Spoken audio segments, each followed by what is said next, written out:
നമുക്ക് ബാലിന്റെ ഗോമതിയുടെ ഇന്നത്തെ നല്ലൊരു കഥ കേട്ടാലോ? അങ്ങനെ ഇന്നത്തെ കഥയില് അച്യുതൻ സുകന്യോട് പറഞ്ഞു, ഇത്തവണത്തെ പുൽക്കൂട് മത്സരത്തില് ഈ കൃഷ്ണമംഗലംകാർ ജയിക്കും. അതിനു വേണ്ടിയിട്ട് നീ ഞങ്ങൾക്കൊരു ഉപകാരം ചെയ്തണം. എന്ത് വേണമെന്ന് പറഞ്ഞാൽ മതി. എന്ത് സഹായം ചെയ്യാൻ ഞാൻ തയ്യാറാ. പിന്നീട് അച്യുതൻ സുകന്യോട് കാര്യങ്ങളൊക്കെ പറയണം. പ്ലാനും പദ്ധതികളൊക്കെ തയ്യാറാക്കുവാണ്. അങ്ങനെ കുറെ സമയം കഴിഞ്ഞ് കഴിഞ്ഞപ്പോ ദേവമംഗലത്തെ പുൽക്കൂടിന്റെ ഒരുക്കങ്ങളൊക്കെ തുടങ്ങുവാണ്. അപ്പൊ സുകന്യ എല്ലാത്തിനും കൂടി ഇങ്ങനെ മാറിയൊക്കെ നിൽക്കുന്നുണ്ട്. ബലൂൺ വീർപ്പിക്കാനും എല്ലാത്തിനും കൂടി. അങ്ങനെ പുൽക്കൂട് പണി അവസാന ഘട്ടത്തിലെത്തി. അങ്ങനെ പുൽക്കൂടൊക്കെ അതിഗംഭീരമായിട്ട് പണിതു. എല്ലാം കഴിഞ്ഞപ്പോൾ എല്ലാവർക്കും ഭയങ്കര സന്തോഷമായി. ഇതേപോലെ തന്നെയായിരുന്നു കൃഷ്ണമംഗലത്തും. പുൽക്കൂടിന്റെ പണിയൊക്കെ നല്ല രീതിയിൽ തന്നെ നടക്കുന്നുണ്ട്. കുറച്ച് കഴിഞ്ഞ് കഴിഞ്ഞപ്പോഴത്തേനും ബാലൻ പറഞ്ഞു, ഇനിയിപ്പോൾ ഉണ്ണീശ വെക്കണ്ടേന്ന് ചോദിക്കണം. അതെ, ഉണ്ണീശ വെക്കാനായിട്ട് ഞാൻ ഒരാളെ ഏൽപ്പിക്കാൻ പോവാന്ന് പറയണം.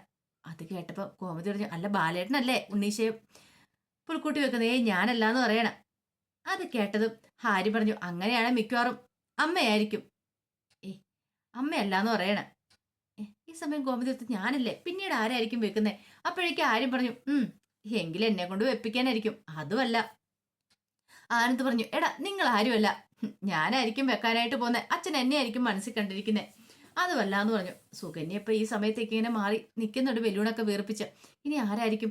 അപ്പോഴേക്കും ഗോമതി പറഞ്ഞു, എനിക്ക് ആളെ മനസ്സിലായെന്ന് പറഞ്ഞു.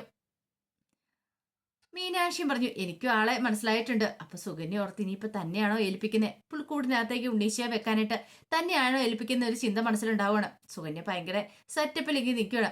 ആ സമയത്ത് ബാലൻ അവിടെ ഇരുന്ന് ഉണ്ണീശയെ കയ്യിലെടുത്തു. ഉണ്ണീശയെ കയ്യിലെടുത്തോണ്ട് നേരെ സുകന്യ നിൽക്കുന്നിടത്ത് അങ്ങോട്ട് ചെല്ലുവാണ്. അപ്പൊ സുകന്യ വിചാരിച്ചു, ഇപ്പൊ തന്റെ കയ്യിലേക്ക് ഉണ്ണീശ കിട്ടും, താനത് പുൽക്കൂട്ടി വെക്കണം എന്നൊരു ചിന്തയോടുകൂടി നിൽക്കുന്ന സമയത്ത് തൊട്ടടുത്ത് തന്നെ ആകാശ് നിൽക്കുന്നുണ്ടായിരുന്നു. ആകാശിന്റെ അടുത്തേക്ക് എന്നിട്ട് ബാലൻ പറഞ്ഞു, ദേ നീ തന്നെയാ ഇതുകൊണ്ട് അവിടെ വെക്കണ്ടേന്ന് പറയണം. ഇതിടപ്പോ ആകാശ് വെച്ചു, ഞാനോ? പിന്നല്ലാതെ വേറെ ആരാ? നീ തന്നെ കൊണ്ടേ വെക്കാൻ പറയാണ്. അത് കേട്ടപ്പം ആരിനും ആനന്ദിനും എല്ലാവർക്കും സന്തോഷമായി. എല്ലാരും കൈയടിക്കുവാണ്. ഒടുവില് ആകാശ് ഉണ്ണീശിനെ കൊണ്ട് പുൽക്കൂട്ടി വെക്കുക. പക്ഷെ ഇതൊന്നും കണ്ടിട്ട് സുകന്യക്ക് ഒട്ടും അങ്ങോട്ട് പിടിക്കുന്നുണ്ടായിരുന്നില്ല. സുകന്യക്ക് ഭയങ്കര ദേഷ്യമായിരുന്നു. തനിക്ക് ഈ കുടുംബത്തിൽ പ്രാധാന്യമൊന്നും തരുന്നില്ല എന്നൊരു ചിന്തയായിരുന്നു സുകന്യയുടെ മനസ്സിൽ. അങ്ങനെ പുൽക്കൂടിന്റെ പണിയെല്ലാം പൂർത്തിയായി കഴിഞ്ഞ് കഴിഞ്ഞപ്പോഴത്തേനും ഗോമതി എന്ത് ചെയ്തു? ദേവമംഗലത്തേക്ക് നോക്കുക, കൃഷ്ണമംഗലത്തേക്ക് നോക്കുകയാണ്. നോക്കിക്കഴിഞ്ഞപ്പോൾ ഇന്ദിരാമ്മ അവിടെ നിൽക്കുന്നുണ്ട്. അപ്പൊ അവിടെയും പുൽക്കൂടിന്റെ പണിയൊക്കെ നടക്കുന്നുണ്ടല്ലോ. ഇന്ദിരാമ്മ കൈ കൊണ്ട് ഇങ്ങനെ കാണിക്കുകയാണ്. അപ്പുറത്തേക്കും മാറിവാ, എനിക്ക് കാണണം എന്നൊക്കെ പറഞ്ഞുകൊണ്ട് കോമതി ശരി എന്ന് പറയണ. അങ്ങനെ കൃഷ്ണമംഗലത്തുള്ള ആരും കാണാതെ ഇന്ദിരാമ്മ എന്ത് ചെയ്തു? ആ സൈഡിലേക്ക് വരുവാണ്. ആ സമയം ഗോമതിയും കൂടെ അങ്ങോട്ട് ചെന്നു. ഇന്ദിരാമ്മ പെട്ടെന്ന് ഒരു കേക്കൊക്കെ ഗോമതിക്ക് കൊടുത്തു. ഇതാ മോളേന്ന് പറയണ. എന്ത് ചെയ്യാൻ പറ്റും? ഒളിച്ചും പാത്തും അല്ലാതെ എനിക്ക് നേരെ ചൊവ്വ തരാൻ പറ്റുമോ? നല്ലൊരു ക്രിസ്മസ് ആയിട്ട് നിന്നെ വിളിച്ച് വീട്ടിലിരുത്തി കേക്കൊക്കെ തരണമെന്ന് എനിക്ക് ആഗ്രഹമില്ലാഞ്ഞിട്ടില്ല. പക്ഷെ എന്ത് ചെയ്യാൻ പറ്റും? ഇങ്ങനൊരു സാഹചര്യം ആയി പോയില്ലേ. സാരമില്ലമ്മേ, പോട്ടെ. നല്ല രീതിയിൽ തന്നെ എല്ലാം നടന്നാൽ മതിയായിരുന്നു. പിന്നെ അമ്മേ, ഇതേ പുൽക്കൂട് മത്സരമുണ്ട്. അതിനിവിടെ അതിഗംഭീരമായിട്ട് പുൽക്കൂട് ഉണ്ടാക്കിക്കൊണ്ടിരിക്കുക. ഇന്ദിരാ പറഞ്ഞു, അവിടെ ഉണ്ടാക്കുന്നുണ്ട്. എവിടെയൊക്കെ ഉണ്ടാക്കിയെന്ന് പറഞ്ഞാലും ഈ തവണത്തെ മത്സരത്തിന് ഞങ്ങളായിരിക്കും ജയിക്കാൻ പോകുന്നത്, ദേവമംഗലംകാര്. ഇന്ദിരാമ പറഞ്ഞു, ആര് ജയിച്ചാലും എനിക്ക് പ്രശ്നമില്ല, എല്ലാം എന്റെ മക്കള് തന്നെയല്ലേ, എനിക്ക് സന്തോഷമാണെന്ന് പറഞ്ഞു ഇന്ദിരാമ. എന്നാ ശരി, ഞാനും കൂടി പോട്ടെ. ഇനി ആരെങ്കിലും കണ്ടോണ്ട് വന്നിട്ടുണ്ടെങ്കിൽ പിന്നെ അത് മതി അടുത്ത ഭൂകമ്പം. ക്രിസ്മസ് ദിനത്തിൽ വെറുതെ എന്തിനും ഒരു പ്രശ്നം ഉണ്ടാക്കണേന്ന് പറഞ്ഞ് ഇന്ദിരാമ അങ്ങോട്ടേക്ക് പോയി. അങ്ങനെ രാത്രിയായി. രാത്രി കഴിഞ്ഞപ്പോൾ എല്ലാവരും സന്തോഷത്തോടു കൂടിയിട്ട് ദേവമംഗലത്തുള്ള ഒരു പുൽക്കൂടിന്റെ അടുത്ത് നിൽക്കുകയാണ്. നല്ല ഭംഗിക്ക് തന്നെ പുൽക്കൂടൊക്കെ ഒരുക്കിയിട്ടുണ്ടായിരുന്നു. ഈ സമയം ഇത്ര പറഞ്ഞു, ഇത്തവണത്തെ സമ്മാനം നമ്മൾ തന്നെ അടിച്ചെടുക്കുമെന്ന് പറയണ. ആരും പറഞ്ഞു, അതിന് പിന്നെ പ്രത്യേകിച്ച് സംശയത്തിന്റെ ആവശ്യമൊന്നുമില്ല, ഉറപ്പായിട്ടും നമുക്ക് തന്നെ കിട്ടുള്ളൂ. അതിഗംഭീരമായിട്ടല്ലേ പുൽക്കൂട് ഉണ്ടാക്കിയിരിക്കുന്നത്. ഇതൊക്കെ കണ്ടും കേട്ടു അരികെ തന്നെ സുകന്യ നിൽക്കുന്നുണ്ടായിരുന്നു. സുകന്യക്ക് കട്ടക്കലിപ്പായിരുന്നു. അപ്പോഴേക്കും ബാലൻ പറഞ്ഞു, അത് എന്റെ മക്കള് നല്ല രീതിയിൽ തന്നെ പുൽക്കൂട് ഉണ്ടാക്കിയിട്ടുണ്ടല്ലോ. ഹാരി പറഞ്ഞു, കാരണം കൃഷ്ണമംഗലവും ദേവമംഗലവും തമ്മിൽ ഏറ്റുമുട്ടിയിട്ടുണ്ടെങ്കിൽ ദേവമംഗലവും ജയിക്കത്തുള്ളൂ. ഈ കൃഷ്ണമംഗലത്ത് ഈ പറയുന്ന ക്രിയേറ്റിവിറ്റികൾ ആരുമില്ല, ആരുണ്ടാക്കാനാ? അങ്ങനെയൊക്കെ സംസാരിക്കുന്ന സമയത്ത് സുകന്യയുടെ മനസ്സിലേക്ക് ചില ചിന്തകളൊക്കെ വരുവാണ്. ഇത്തവണത്തെ പ്രൈസ് ഉറപ്പായിട്ട് നേടിയെടുക്കാൻ പോകുന്ന കൃഷ്ണമംഗലംകാരായിരിക്കണം. അപ്പൊ അതിന് വേണ്ടിയിട്ട് അവർ തന്നോട് ചില കാര്യങ്ങളൊക്കെ ചെയ്യാൻ പറഞ്ഞിട്ടുണ്ട്. അപ്പൊ ആ കാര്യങ്ങൾ സുകന്യയുടെ മനസ്സിലേക്ക് വരുവാണ്. അച്യുതനും അലോകും പറഞ്ഞത് ഒരു സഹായം ചെയ്തു കൊടുക്കണമെന്ന് പറഞ്ഞിരുന്നു. എന്ത് സഹായം വന്ന്? ആദ്യം ഉണ്ണീശയം കൊണ്ട് കൃഷ്ണമംഗലത്തേക്കായിരിക്കും കരോളുകാർ വരുന്നത്. അങ്ങനെ വരണ സമയത്ത് ദേവമംഗലത്തെ പുൽക്കൂട്ടിലിരിക്കുന്ന ഉണ്ണീശയും മറ്റു ദൂതന്മാരെ എല്ലാം കൂടെ അവിടുന്ന് മാറ്റണം. അതാണ് സുകന്യക്ക് കൊടുത്തിരിക്കുന്ന ടാസ്ക്. സുകന്യ അത് ചെയ്യണം.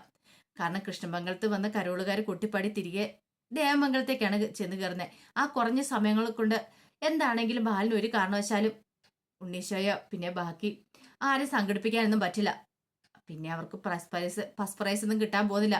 കൃഷ്ണമംഗലംകാർക്കോ അതൊക്കെ കിട്ടത്തുള്ളൂ. അതായിരുന്നു അവരുടെ ഐഡിയകളും കാര്യങ്ങളൊക്കെ. സുകന്യ മനസ്സ് വിചാരിച്ചു, നീയൊക്കെ ആലോചിച്ചോണ്ടിരുന്നോടാ ഇപ്പൊ സമ്മാനം കിട്ടുമെന്ന് പറഞ്ഞോണ്ട്.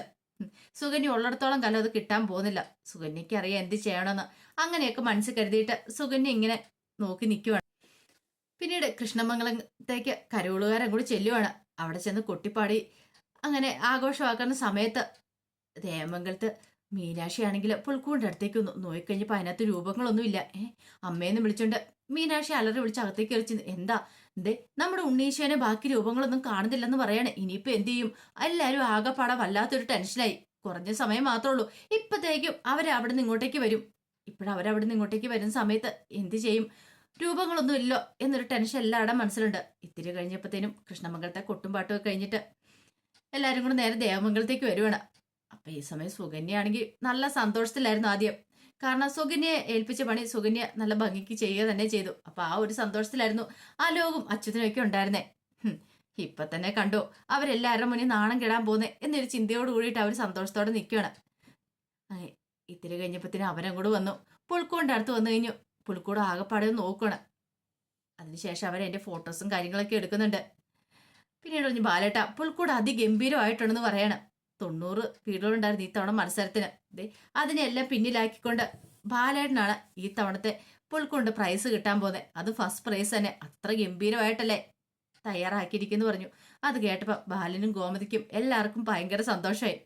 ഇതൊക്കെ കേട്ട് അപ്പുറത്ത് അലോകം അച്ഛനും നിൽക്കുന്നുണ്ടായിരുന്നു. ഇതെങ്ങനെ സംഭവിച്ചു? അവർക്ക് വിശ്വസിക്കാൻ പറ്റിയില്ല. കാരണം കൃത്യസമയത്തിന് മുന്നേ തന്നെ പുൽക്കൂടിനകത്ത് രൂപങ്ങളൊക്കെ മാറ്റണമെന്ന് സുകന്യയോട് പറയുകയും ചെയ്തു. സുകന്യ അത് മാറ്റുകയും ചെയ്താണല്ലോ എന്നൊരു ചിന്ത അവർക്കും ഉണ്ടാകുന്നുണ്ട്. എങ്ങനെ സാധിച്ചെന്ന് അവർക്കൊട്ടും മനസ്സിലായതുമില്ല. ഇതേ സമയത്ത് ബാലനിങ്ങനെ ആലോചിക്കുകയാണ്. കാരണം പുൽക്കൂട്ടിനകത്തുനിന്ന് ഉണ്ണിയേശും ബാക്കി രൂപങ്ങളൊന്നും കാണാനില്ലെന്ന് ഓർത്തുകൊണ്ട് എല്ലാവരും വിഷമിച്ചിങ്ങനെ ഇരിക്കുകയാണ്. എന്ത് ചെയ്യണം എന്നറിയില്ല. ഇപ്പത്തേനും കരോളുകാർ ഇങ്ങോട്ടേക്ക് വരും. ആ സമയം ബാലൻ ഇറങ്ങി വന്നിട്ട് എന്താ നിങ്ങളെല്ലാവരും എന്താ വിഷമിച്ചിരിക്കണേ? മീനാക്ഷി പറഞ്ഞു, അച്ഛ പുൽക്കൂട്ടിന് രൂപങ്ങളൊന്നും കാണുന്നില്ലെന്ന് പറഞ്ഞു. അതാണ് കാര്യം, നിങ്ങൾ വിഷമിക്കണ്ട എന്നും പറഞ്ഞുകൊണ്ട് ബാലിനകത്ത് പോയിട്ട് വേറെ കുറെ രൂപങ്ങൾ ഇങ്ങെടുത്തോണ്ട് വരികയാണ്. ഒരു കവർ നിറച്ചും രൂപങ്ങളുണ്ടായിരുന്നു. ഇത് പെട്ടെന്ന് അങ്ങോട്ട് എടുത്തു വെക്കാൻ പറയണം. ഇതെന്താ വെച്ചാ ഇങ്ങനെ? അതെ, എന്താണെങ്കിലും കൃഷ്ണമംഗലംകാർ ഇതുപോലെ എന്തെങ്കിലും ചതി എന്നുള്ള കാര്യം എനിക്ക് ഉറപ്പായിരുന്നു. അതുകൊണ്ട് ഞാൻ ഒരു സെറ്റും കൂടെ വാങ്ങിയിട്ടുണ്ടായിരുന്നു. ഇത്തവണത്തെ മത്സരത്തിന് നമ്മളെ തോൽപ്പിക്കാൻ വേണ്ടിയിട്ട് അവർ ഏതറ്റം വരെ പോകുന്നു എനിക്കറിയാം. അതുകൊണ്ട് ഇതൊക്കെ നേരിട്ട് കണ്ടിട്ടാണ് ഞാൻ ഈ കാര്യങ്ങളൊക്കെ ചെയ്തേ. അത് കേട്ടപ്പോൾ സുകന്യയ്ക്ക് അടി കിട്ടിയ പോലെ ആയപ്പോൾ മുഖത്ത് സുകന്യ ഒട്ടും പ്രതീക്ഷിച്ചില്ല ഇങ്ങനെ ഒരു ചതി തനിക്ക് പറ്റുമെന്നുള്ള കാര്യം. സുകന്യ വിചാരിച്ചുകൊണ്ടിരുന്നേ ആദ്യത്തെ ആ രൂപങ്ങൾ അങ്ങ് എടുത്ത് മാറ്റിയിട്ടുണ്ടെങ്കിൽ പിന്നെ അത്ര പെട്ടെന്നൊന്നും വേറെ രൂപം അവിടെ വരാൻ പോകുന്നില്ലല്ലോ. പക്ഷെ ഗോമതി സ്റ്റോഴ്സ് ബാലൻ തോൽപ്പിച്ചു കളഞ്ഞു. ബാലൻ പറഞ്ഞു, എന്റെ അടുത്ത കൃഷ്ണമംഗലത്തിന്റെ ചതി, അങ്ങനെ നമുക്ക് അവരുടെ ചതിയിൽ പെട്ടുകൊടുക്കാൻ പറ്റുന്ന കാര്യമാണോ എന്ന് പറഞ്ഞു. അതെല്ലാം കേട്ട് കഴിഞ്ഞപ്പത്തിന് എല്ലാവർക്കും സന്തോഷമായി.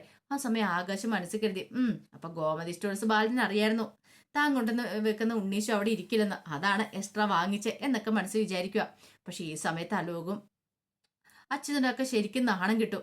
പിന്നീട് ബാലൻ പറഞ്ഞു, എടാ മക്കളെ, ആ കമ്പിത്തിരിയും പൂത്തിരിയൊക്കെ അവിടെ കത്തിക്കാൻ പറയണം. അങ്ങനെ അതെല്ലാം കൂടെ കത്തിച്ചു. വാണമൊക്കെ കത്തിച്ചു വിടുവാണ്. ഈ സമയത്ത് അത് അലോകൊക്കെ നിൽക്കുന്നിടത്തേക്ക് എന്നു. അലോകാണെങ്കിൽ പേടിച്ച് അലറി വിളിച്ച് അകത്തേക്ക് കയറി ഓടുവാണ്. അത് കണ്ടു കഴിഞ്ഞപ്പോൾ ദേവമംഗലക്കാരെല്ലാരും കൂടെ ചിരിക്കുക. അങ്ങനെ പിറ്റേ ദിവസം ആയി കഴിഞ്ഞപ്പോഴത്തേനും ബാലൻ ധർമ്മനെ അരിയിലേക്ക് വിളിച്ചു. എടാ ഇന്നാ ഈ പൈസ വെച്ചോളം പറയണം. എന്തിനാളെ ഇത്രയും പൈസയൊക്കെ? എടാ അവിടെ ചെന്നിട്ട് നല്ല നല്ല റൂമൊക്കെ എടുത്ത് താമസിക്കണ്ടേ? അറിയാലോ ഇപ്പൊ നീ ഒറ്റയ്ക്കല്ല, നിന്റെ കൂടെ ഒരു പെണ്ണും കൂടെ ഉണ്ട്. അവളുടെ സന്തോഷമല്ലേ നിന്റെ വലുത്. നിനക്ക് വലിയ സന്തോഷം കിട്ടണ്ടേ എന്നൊക്കെ ചോദിക്കണം. അത് പിന്നെ അതിന് ഇത്രയും പൈസ ഇടുന്ന ആവശ്യമില്ല അളിയ. എടാ ഇതൊക്കെ വേണം, നല്ല രീതിയിൽ തന്നെ ഹണിമൂൺ ആഘോഷിച്ചിട്ട് വാ എന്നൊക്കെ പറഞ്ഞു. ആ സമയത്ത് ധർമ്മം പറഞ്ഞു, എന്നാലും അളിയ ഇത് എത്ര നാളത്തെ അധ്വാനത്തിന്റെ ബലവാ. എടാ അങ്ങനെയൊക്കെ നോക്കിയേ ജീവിക്കാൻ പറ്റുമോ? നീ എന്റെ മൂത്ത മകനല്ലേടാ. നിനക്ക് വേണ്ടിയിട്ട് ഞാൻ ചെയ്തു തരുന്നതിൽ ഒരിക്കലും ഒരു കണക്കൊന്നും സൂക്ഷിക്കാറില്ല.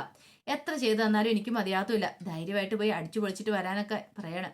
ആ സമയം ആരിനും ആനന്ദം വന്നിട്ട് ധർമ്മനെ അങ്ങോട്ട് വിളിച്ചോണ്ട് പോയി. മാമനെ ഇങ്ങോട്ട് വരാൻ പറയണേ. എന്താ മാമൻ ഈ ഹണിമൂൺ ട്രിപ്പ് എന്താ എങ്ങനെയെന്നൊക്കെ അറിയാമോ? പിന്നെ അതൊക്കെ എനിക്കറിയാം എന്റെ മാമ. നിങ്ങൾ ഒന്നും ശരിക്കും പരിചയപ്പെട്ടു പോലില്ല, അല്ലാതെ കല്യാണം കഴിച്ചല്ലേ. ഈ യാത്രയോട് കൂടിയിട്ട് നിങ്ങൾ രണ്ടുപേരും ഒരുമിക്കണം എന്ന് പറഞ്ഞാൽ നിങ്ങളുടെ മനസ്സുകൾ തമ്മിൽ അടുക്കണം. രണ്ടുപേരും ഒന്നാവണം. നിങ്ങൾ അപരിചിതരായ രണ്ട് വ്യക്തികളല്ലേ. അപ്പം നിങ്ങളെ മനസ്സിൽ കുറെ സംശയങ്ങളും അതുപോലെ കുറെ പ്രശ്നങ്ങളും ബുദ്ധിമുട്ടുകളൊക്കെ കാണും. അതൊക്കെ മാറ്റി നല്ല രീതിയിൽ ഈ ഹണിമൂൺ ട്രിപ്പ് കഴിഞ്ഞ് വരുമ്പോഴത്തേനും വീട്ടിലേക്ക് വേണം. അപ്പൊ അതിന് വേണ്ടിയിട്ട് കാര്യങ്ങളൊക്കെ മനസ്സിലായെന്ന് ചോദിച്ചു. ധർമ്മം പറഞ്ഞു, എനിക്കിപ്പോ എല്ലാം മനസ്സിലായെന്ന് പറയാണ്. അപ്പൊ അതിന്റെ വിശേഷങ്ങളൊക്കെ നമ്മളിന്ന് കാണുന്നത്. ഇതിന്റെ ബാക്കി വിശേഷങ്ങളുമായിട്ട് വൈകുന്നേരത്തെ പ്രമോയി വരാട്ടോ. ഒരിക്കൽ കൂടി എല്ലാവർക്കും ശുഭദിനം നേർന്നുകൊണ്ട് നിർത്തുന്നു.